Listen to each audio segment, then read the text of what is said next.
Во петте условени оставки што како што објави телевизија 24 вчера ќе ги понуди Димитар Ковачевски за Христијан Мицковски да гласа за уставните измени, нема да се најде неговата, брифира за телевизија 24 висок владин функционер. Иако Ковачевски најавуваше дека е подготвен да се откаже од премиерското столче, за ВМРО ДПМН е да гласа за уставните измени, сепак во неговата стратегија тоа нема да се случи. Кои се позиции ќе се најдат во понудата на Ковачевски, за сега нема информации од Бихачка. Најавуваа дека по одморите одлуките ќе се носат на извршени централен одбор. Според истиот функционер, доколку сака СДСМ сериозно да биде сватена и од меѓународниот фактор и од опозицијата, министерските позиции кои би ги понудиле треба да бидат сериозни министерства, како труд и социјала, МВР за мјоделство.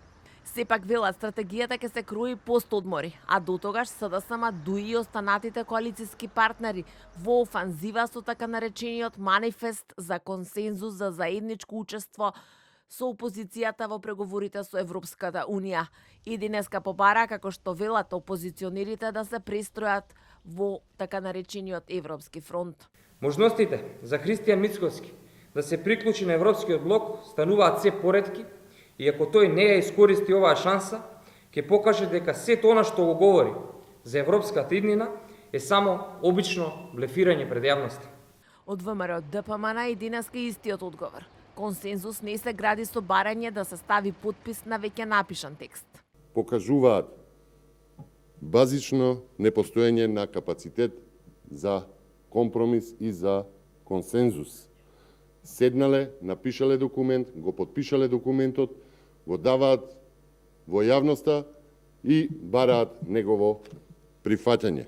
И додека власта се обидува да ја убеди опозицијата да даде поддршка на измените на уставот, кои мора да се случат за Македонија реално да ги стартува преговорите, обврска што владата ја прифати со францускиот предлог. Од Европската Унија денеска нова порека.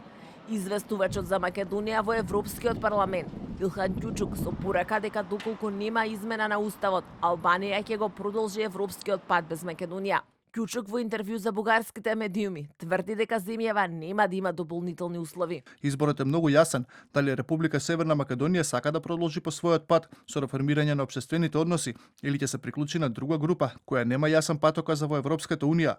За разлика од Кјучук, пораките кои доаѓаат од шефот на бугарската држава Румен Радев и неговата подпредседалка Илијана Јотова се дека измената на уставот е само старт на обврските кои што Македонија треба да ги исполни.